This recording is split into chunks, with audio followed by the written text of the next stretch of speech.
instantly opening lines for the queen and king's bishop. This aggressive pawn thrust signals an intent to control the center.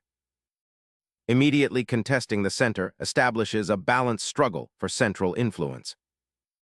Opening the king's defense so early invites sharp, immediate counterplay. Be prepared for a tactical storm. Challenging white's ambitious king's pawn thrust, this knight's sortie directly targets the center and prepares for counterplay, potentially disrupting white's aggressive intentions. Gambiting the f-pawn opens lines, but leaves the king exposed for tactical fireworks ahead. Reclaiming the pawn with the knight unlocks central counterplay and creates immediate tactical possibilities. Protecting the king and developing a piece simultaneously, this knight prepares for central influence and potential pawn advances. Chasing the knight aggressively opens avenues, but leaves the king exposed to potential threats on the open lines. Establishing central control, this thrust aims to dislodge the intrusive knight and reclaim space for a more comfortable middle game development. Sacrificing the knight here frees the d-pawn and opens lines, potentially creating dangerous attacking chances.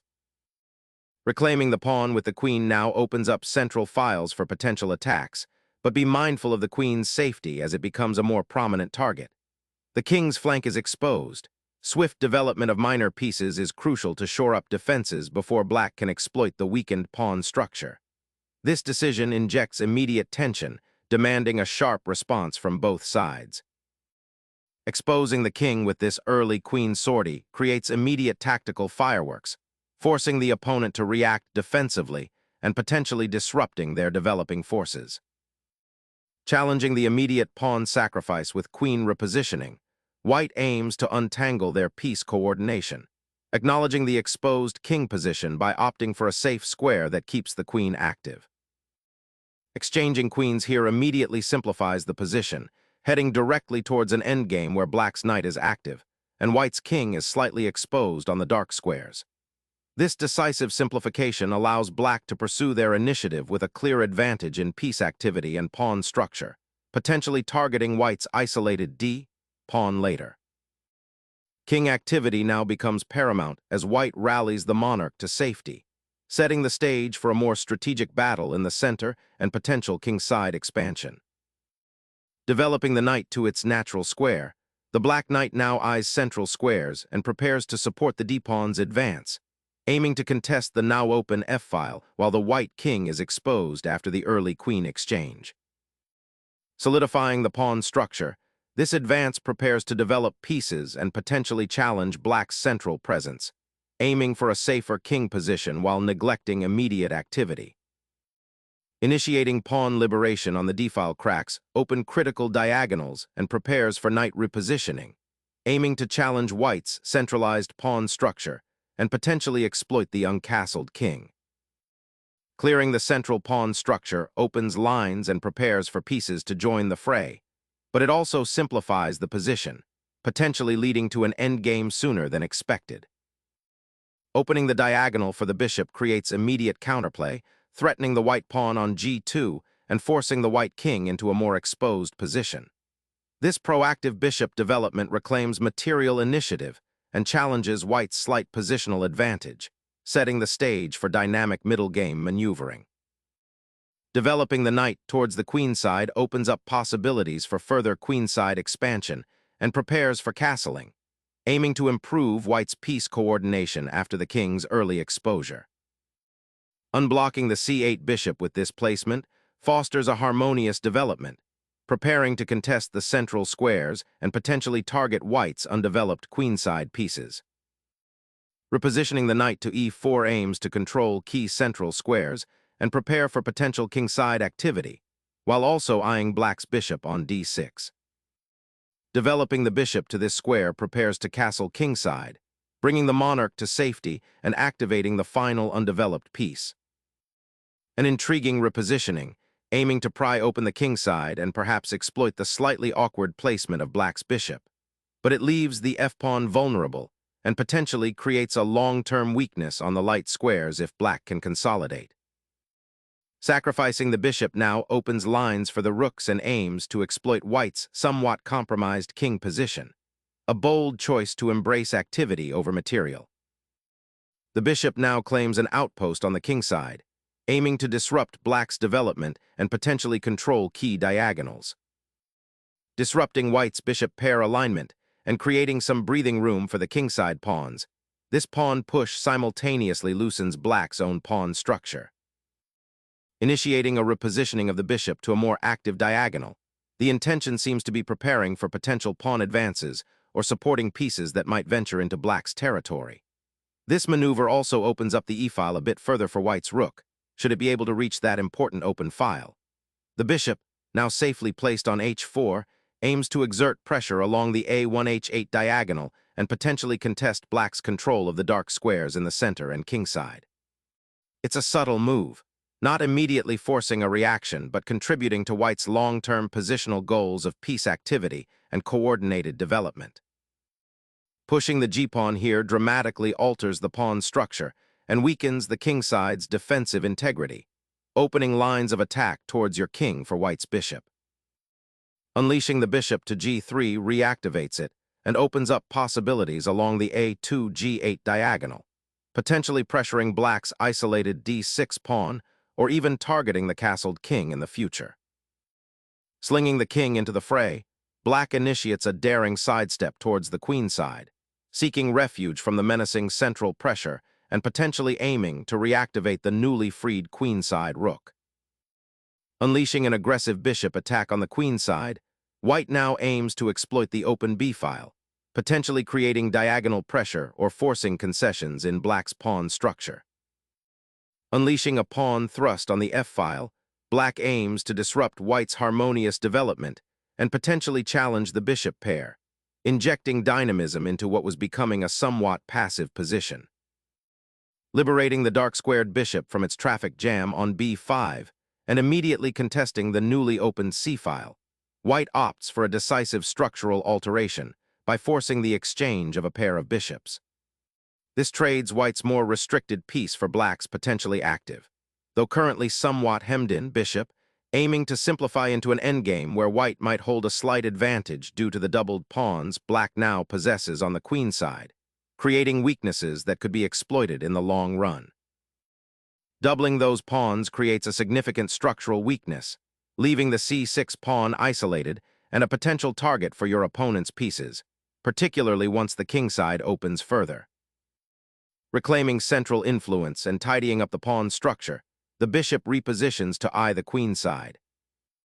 Embracing the open h-file, black solidifies their presence on the kingside, preparing to untangle the pieces and potentially launch a counterattack. This maneuver acknowledges the slight spatial concession made earlier, opting for active piece play rather than passive defense. Observe how the rook's relocation opens avenues for other pieces to join the fray, creating a more dynamic pawn structure in the center. The doubled pawns on the c-file, while a positional weakness, now serve a defensive purpose, shielding the king from immediate threats. Unleashing the kingside pawn storm with h4 aims to disrupt black's castled position and gain vital space, though it might also expose white's monarch to future counterplay. Pushing the pawn forward aggressively like this, 20, g4, disrupts white's bishop pair and aims to gain space on the kingside. However, it creates weaknesses, particularly on the dark squares, and could become a target later if white's pieces can find an entry point. This creates a pawn lever that, while offering attacking potential, also exposes the black king to a degree, a crucial consideration given white's remaining attacking force.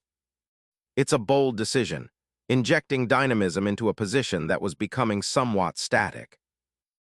Opening the h-file with such aggression now seems a bit premature, potentially overextending your king's defenses for minimal immediate gain, especially with black's rook poised to invade. A bold thrust that leverages the temporarily exposed king, creating a dangerous infiltration opportunity. The recapture here decisively resolves the tension on the g3 square, initiating a positional advantage for white as their bishop now exerts pressure along the open diagonal towards black's castled king. This strategic decision immediately seeks to disrupt white's piece coordination by targeting the bishop pair and aiming to reclaim material, albeit at the cost of further weakening the kingside pawn structure. Opening up the crucial H-file presents an immediate threat to black's king, aiming to exploit the recently doubled pawns and potentially create attacking avenues. Black's rook now joins the fray on the G-file, amplifying pressure against white's somewhat exposed king, and presenting new tactical possibilities around that area. Stripping away the rooks from the central battleground simplifies the complexion of the board, initiating a transition towards a more open positional struggle where pawn structure weaknesses become paramount. The unexpected rook sacrifice now clears the path for your pawns to storm forward, creating a complex endgame where initiative is paramount. Reasserting rook presence on the central file now that the kingside attack has been blunted, aiming to exploit the open nature of the position and challenge black's pawn structure. Unburdening the king from its central post creates a dangerous flight path, potentially opening lines for counterplay, but also inviting further complications as the white rook now eyes the G-file with increased intensity. This redeployment brings the rook to an active central file, aiming to exploit the open nature of the position and potentially support pawn advancements while pressuring black's uncastled king. Unleashing the pawn storm, f4 injects immediate dynamism into the position, aiming to pry open lines for black's remaining forces and potentially destabilize white's king further, although it simultaneously weakens the dark squares surrounding the black monarch. The bishop repositions, abandoning its outpost on G3 and creating a critical diagonal for future maneuvering, potentially aiming to influence the C6 pawn or support a D5 push, while also preparing to defend the vulnerable kingside if the opponent's knight manages to infiltrate. The rook on H4 now actively supports the pawn advance, threatening to tear open the kingside and potentially create a passed pawn, though it does leave the rook a bit exposed to potential future checks if white's king can find a safe square. Retreating the bishop to G1 after the exchange on G4 sacrifices a pawn, but aims to consolidate the slightly better pawn structure and potentially activate the rook on the open file later. Consolidating the bishop's influence on the central dark squares, this maneuver aims to disrupt white's intended knightly outpost on E5 and potentially launch a counterattack along the now open diagonal towards the white king. Unlocking the kingside pawns for immediate counterplay, this aggressive thrust aims to disrupt black's pawn structure and potentially create weaknesses around the enemy king. Injecting the rook back into the central fray, this maneuver aims to disrupt white's coordinated pawn push and potentially create dynamic counterplay on the open G file, even if it means sacrificing some pawn structure stability for active piece engagement. Hoping to awaken this stagnant position, the bishop retreats, aiming to re-establish a defensive unit and potentially challenge the pawn chain's advance.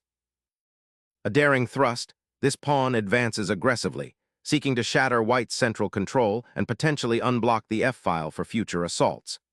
It's a gamble that injects immediate dynamism into the position, aiming to exploit any slippage in white's defensive structure, though it does leave black's king ever so slightly more exposed should white's pieces coordinate effectively.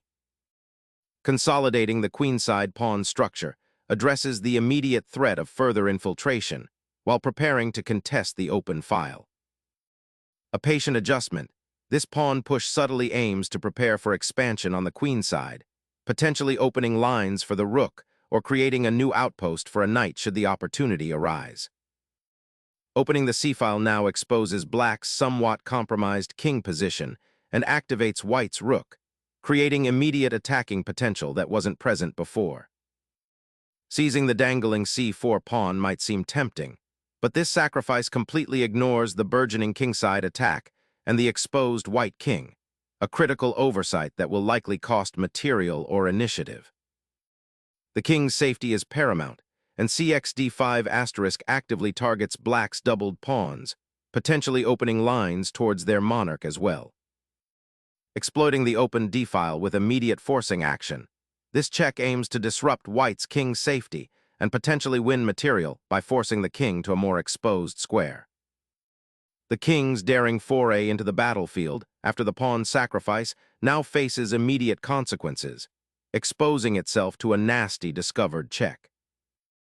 The rook now ventures into enemy territory, aiming to disrupt white's precarious pawn structure and potentially create counterplay, though it leaves its own king dangerously exposed. Unlocking the c-file and forcing a recapture on d6 instantly creates significant pressure on black's doubled pawns and opens a direct assault line toward their vulnerable king. The black king, now exposed, embarks on a desperate race across the board, a risky gamble to evade the oncoming onslaught and solidify its position amidst the chaos. Unleashing the rook to a dominant outpost, white seizes control of the crucial open file and simultaneously forces black's king into a precarious position, creating immediate tactical threats. King hunts are back on the menu. Repositioning the monarch to the safety of the corner squares often proves wise when opposed pieces are poised to strike. Seizing the exposed rook on h6, this pawn capture dramatically reshapes the endgame, transforming a potentially precarious king's safety situation into a clear material advantage and opening avenues for white's remaining pieces to dominate the board. Grabbing that rook is an aggressive gamble, sacrificing potential counterplay for immediate material gain, but it leaves your king incredibly exposed to white's consolidating rook and bishop. The rook swings across the board, aiming to disrupt black's pawn structure and create mating threats on the king side.